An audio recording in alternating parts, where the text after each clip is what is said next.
7h20. Após uma série de tentativas de reaver o passaporte, o ex-presidente Jair Bolsonaro não viajou para a posse do presidente eleito dos Estados Unidos, Donald Trump. Bolsonaro chegou a ir ao aeroporto acompanhar o embarque da esposa Michele Bolsonaro. O ex-presidente chegou a chorar ao ver a esposa embarcar para os Estados Unidos. Segundo Bolsonaro, a posse será acompanhada de perto por Michele e também pelo seu filho, deputado federal Eduardo Bolsonaro. Após o embarque de Michele, Bolsonaro concedeu uma longa entrevista à imprensa e fez lá duras críticas ao sistema eleitoral brasileiro, ressaltando que se o modelo fosse idôneo, outros países também adotariam as urnas eletrônicas. O ex-presidente também disse que se sente um preso político e que todas as decisões do Brasil estão nas mãos de poucas pessoas, como o ministro do Supremo Tribunal Federal, Alexandre de Moraes. Vamos acompanhar o momento, então, em que o ex-presidente Jair Bolsonaro afirma que foi um convidado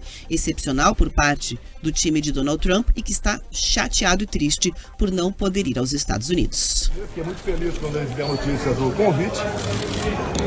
Se não me engano, foram 5 chefes de Estado convidados. Eu não sou chefe de Estado. E foi um convidado excepcional por parte do Trump e sua comitiva. Então, obviamente, todos sabem que o meu filho Eduardo tem um excelente relacionamento com ele. O mundo todo, podemos dizer assim, esteve por ocasião da apuração das eleições. E fiquei muito feliz. Até porque não é o Jair Bolsonaro. Eu represento no mínimo 52 milhões de pessoas no Brasil. Hoje, tenho certeza que muito mais do que isso. E represento a direita, os conservadores, sendo presidente de honra do maior partido político do Brasil, e que, obviamente, seria muito bom minha ida lá, o presidente Trump gostaria muito, tanto é que ele me convidou. Estou chateado, estou abalado ainda, né? Mas eu enfrento uma enorme perseguição política por parte de uma pessoa. Essa pessoa decide a vida de milhões de pessoas no Brasil. Ele e mais ninguém. Ele é o dono do processo, ele é o dono de tudo, quando quer ignora o Ministério Público, né? Faz o que bem entende e tem um compromisso. Você viu o discurso dele? Alguém do Supremo não era para discursar aqui. O objetivo é eliminar a direita do Brasil. Eles veem a direita como um mal aqui no Brasil. E a cereja do bolo sou eu. Eu não tenho a mínima preocupação com as acusações. Agora, eu posso ficar tranquilo tocante a quem vai fazer o relatório, a quem vai me acusar, tendo visto o seu comportamento até o presente momento. O que podemos esperar da justiça brasileira? O objetivo é eliminar a direita do Brasil. Eu represento a direita no Brasil.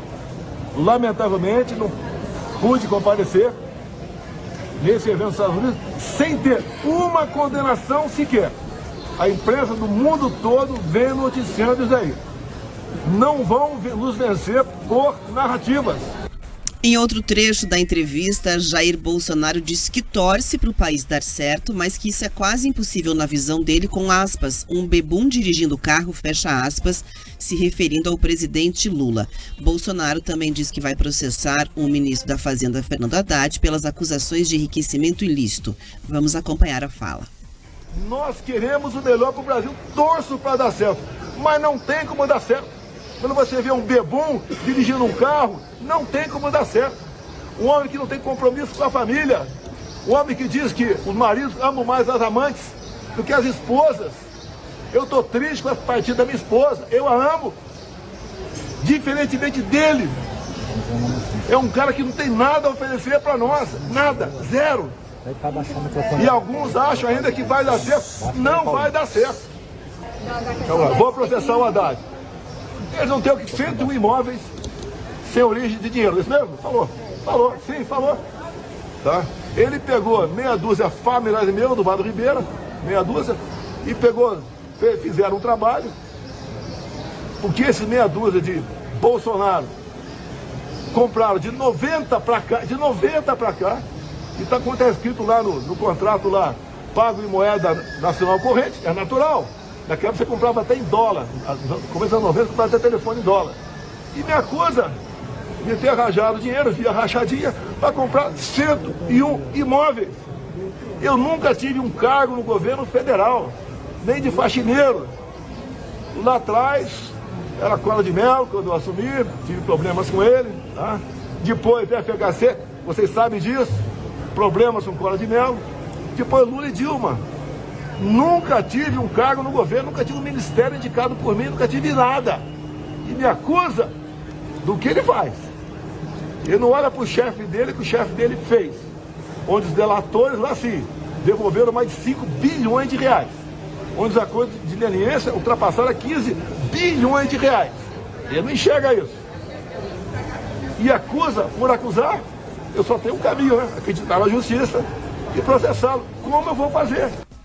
Bolsonaro está impedido de sair do país em razão das investigações do Supremo Tribunal Federal sobre a história da suposta tentativa de golpe de Estado após as eleições presidenciais de 2022. Ele é acusado de ser um dos mentores dessa suposta tentativa. O Brasil tem hoje um projeto político em disputa. Então, natural que ao redor ali de cada episódio dessa novela, de cada narrativa para a direita e também para a esquerda, o caminho seja ampliar ali o seu capital político. E é isso que se passa exatamente com esse episódio. Você tem a frustração do ex-presidente com a decisão do Supremo de ir até os Estados Unidos, né? Até me chamou a atenção ali a questão do choro dele, expressando ali, né, esse sentimento. A ida ao aeroporto teve naturalmente uma estratégia muito bem alinhada nessa busca de reforçar ali cada um a sua narrativa, o seu enredo, e é assim mesmo, é parte do jogo, né? E outro detalhe é o protagonismo dado a Michele Bolsonaro. Michele Bolsonaro deu entrevista, falou bem, deu entrevista no aeroporto falando sobre essa defesa do ponto de vista do Bolsonaro em relação à ida dele aos Estados Unidos, né? A crítica que ele traz com o discurso de perseguição. Então, exatamente esse papel ela vem tendo ali um protagonismo, porque ela era bastante conhecida junto ao público evangélico, e agora me chamou a atenção, né, além dessa representação, já a construção do discurso dela para o campo político ao lado dele, né, como se fosse a pessoa com a procuração dele exatamente para fazer essa representação. Inclusive por lá já postou fotos em reuniões com políticos, né, com o presidente da Argentina, o Milei. Então, é isso, Pedroso. A gente sabe que sabia já naturalmente dessa situação. Não deixa de ser ponto para o Jair Bolsonaro, apesar da frustração dele junto ao seu eleitorado. Reforça ali uma série de bandeiras que ele traz, né? E Eduardo Bolsonaro e Michele Bolsonaro estão nos Estados Unidos, capitalizando politicamente também a questão da posse do Trump. Algumas pessoas nas redes sociais, vendo o choro do Jair Bolsonaro, nosso ex-presidente Jair Bolsonaro, se alegraram, fizeram troça, piada. Mas sabe, diferente de um choro hipócrita ou de um choro ensaiado, que a gente já viu diversos palanques Brasil afora, talvez aquele seja um choro de injustiça. E por que eu falo isso? Eu não quero defender o ex-presidente, tem que esperar o processo correr, enfim, a gente espera que a justiça seja feita com toda a serenidade do mundo, com todo o direito de defesa, enfim, com aquilo que a lei, que a Constituição garante. Mas vamos lá, que é uma tremenda injustiça. O cidadão não é condenado. O cidadão não tem nada nesse momento, né, que de fato restrinja a liberdade dele. Tem uma medida cautelar que reteve o seu passaporte, mas ele foi convidado na posição de ex-presidente do Brasil. Alguém que tem sim um papel diplomático na construção de alianças relevantes para o país, ter sido impedido simplesmente pela compreensão dos riscos que eventualmente ele poderia ter. A justificativa oficial é que ele poderia fugir, poderia pedir asilo político em alguma embaixada. Temerário você imaginar que alguém, para fugir do Brasil, precise se escalar ou ser escalado para a posse do presidente americano. Enfim, todo mundo está acompanhando. Agora, tem um tiro no pé, Rafaela Moron, porque pensa o seguinte, Bolsonaro foi convidado para a posse do Trump. Se ninguém entra nessa disputa, se liberam, ele viajaria. Talvez esse assunto já tivesse, inclusive, arrefecido, tivesse diminuído. Você não teria, como você bem trouxe aqui, a oportunidade da Michele Bolsonaro brilhar, ela já aparece bem nas pesquisas. Você não teria o Milei falando desse problema da restrição, você não teria parte da mídia internacional falando disso, você não teria o filho do Donald Trump tratando do assunto. Enfim, quando você tenta restringir, quando você tenta sufocar a liberdade de alguém, a liberdade de algumas ideias, muitas vezes você possibilita que elas floresçam ainda mais, você impulsiona. Porque é isso, você silencia e as pessoas acabam gritando pelos outros. Enfim, nesse caso, quem esperava sufocar a situação, pelo visto, trouxe uma repercussão ainda maior. Vamos aguardar de fato como tudo vai transcorrer na posse do Donald Trump. Deve acontecer agora 11h30 no nosso horário, e as coisas estão muito animadas por lá, Rafaela. Alguém apostava que o Donald Trump viria restringindo mais algumas coisas, já falou que vai liberar o TikTok, enfim, ele está bastante on, inclusive aquilo que a gente já tem acompanhado pela libertação das reféns israelenses, mas isso a gente vai falar no próximo bloco. Pedroso, só uma questão, né, em relação a esse posicionamento da justiça brasileira. Será que isso pode gerar, por exemplo, algum passivo, talvez um momento de antipatia do presidente norte-americano em relação ao Brasil? Eu acredito que sim.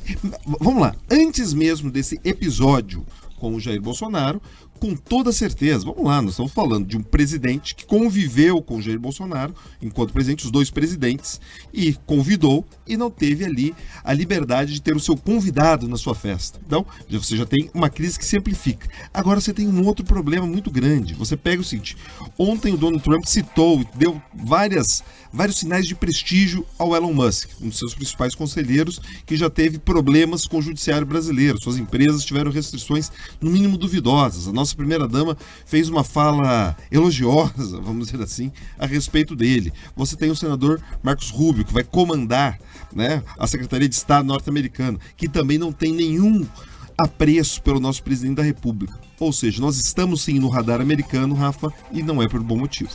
Agora são 7h31, a gente vai falar mais sobre isso ao vivo e exclusivo no YouTube. Chega junto lá em Jovem Pan, Grupo RIC. Na volta a gente conversa mais sobre Donald Trump aqui na FM e Bolsonaro. Até já.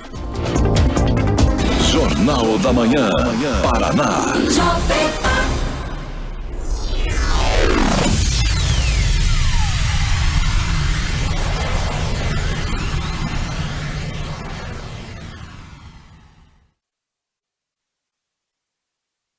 Ao vivo e exclusivo para conversar com a nossa audiência aqui do YouTube. Parece que com essa decisão apagaram fogo com gasolina, Pedroso. Isso deu muito combustível político para Bolsonaro, né? E a gente percebe que essa transferência está sendo feita assim para nomes em torno dele nesse momento. A frustração foi geral e plena no campo da direita, né? Vamos lá. É que muitos desses atores políticos que tomam essas medidas impositivas, que tentam, através da força, calar alguns adversários, eles funcionam, Rafa, com um software, né, ultrapassado. Eles lembram da época que era o seguinte, você tinha menos circulação de informação, as pessoas não conseguiam acessar veículos diferentes, não tinham manifestação livre nas redes sociais. Então, você antes proibia alguém de alguma coisa, você silenciava, parte da mídia não noticiava, tudo ficava como, sabe, brancas nuvens, virava um não assunto. Pois é, nesse caso, é um assunto relevante e que tem impactado o debate político mundo afora. Conversava com um colega que pesquisa redes sociais, sabe o que ele disse? Que existe um espaço de debate que se ramifica, ou seja, você tem pessoas que têm uma visão mais à direita nos Estados Unidos, que conhecem e falam no Javier Milei, conhecem e falam no Jair Bolsonaro, entendem que essas ideias elas circulam. Ou seja, você tem um pensamento muito mais amplo e redes de apoio que enxergam também na Itália. Enfim, o pensamento tem circulado o mundo com muito mais agilidade. E isso é algo que o judiciário brasileiro, que forças brasileiras, que parte do sistema brasileiro não conseguem conter e, mais do que isso, não conseguem compreender. E daí, quando eles tentam apertar, escorre pelo vão das mãos. Só a lista de brasileiros que vão comparecer à posse de Donald Trump deixa bem clara ali essa disparidade. Lula não vai, mandou a representação pela embaixadora de Washington, Maria Luísa Viotti, né? Não vai comparecer, mas a direita mandou comitiva. Você tem lá Bia Kicis, Adilson Barroso, Cabo Gilberto Silva, Capitão Alden, Carla Zambelli, Coronel Crisóstomo, Coronel Fernanda, Eduardo Bolsonaro, naturalmente, a gente já mencionou ele aqui, Giovanni Cherini, Gustavo Gayer, Joaquim Passarim, Luiz Felipe de Orleans, Marcel Van Hatten, Mário Frias, Maurício do Vôlei, Maurício Marcon, entre outros. Tem muita gente aí que fizeram uma comitiva para comparecer e, mais uma vez, marcar esse território que é político também, né? Eu já perguntei para você no ar, porque a minha dúvida é exatamente como fica a conta para o Brasil diante dessa rusga, né, que existe em relação a quem o Trump queria que estivesse na posse dele e quem vai de fato. É isso, o Brasil infelizmente pode sofrer por ter construído uma representação tão frágil junto à diplomacia norte-americana que está chegando e está chegando com tudo.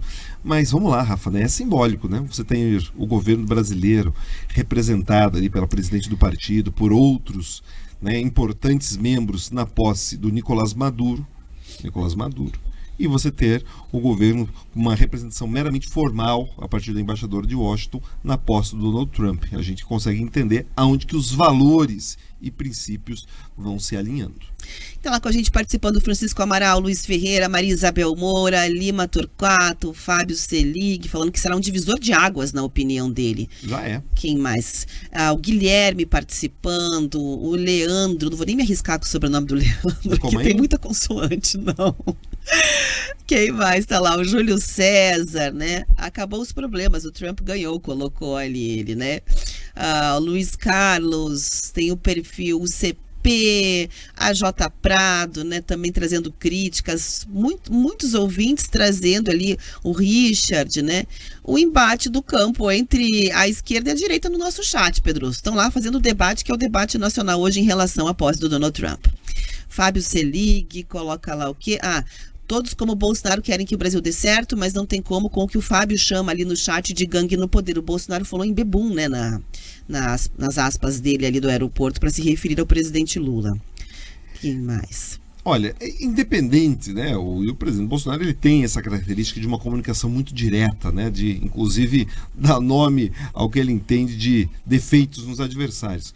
Mas independente desses hábitos etílicos ou não, Rafaela Moron, o que a gente consegue compreender é que parte da gestão está perdida, tanto na comunicação quanto na condução da economia, e mais do que isso, a crise do PIX, né, o PIXgate, como alguns veículos têm chamado, expôs de fato que o governo está perdido, não consegue entender como conquistar o coração e a atenção, principalmente dessa classe média baixa. Vamos voltar para a FM.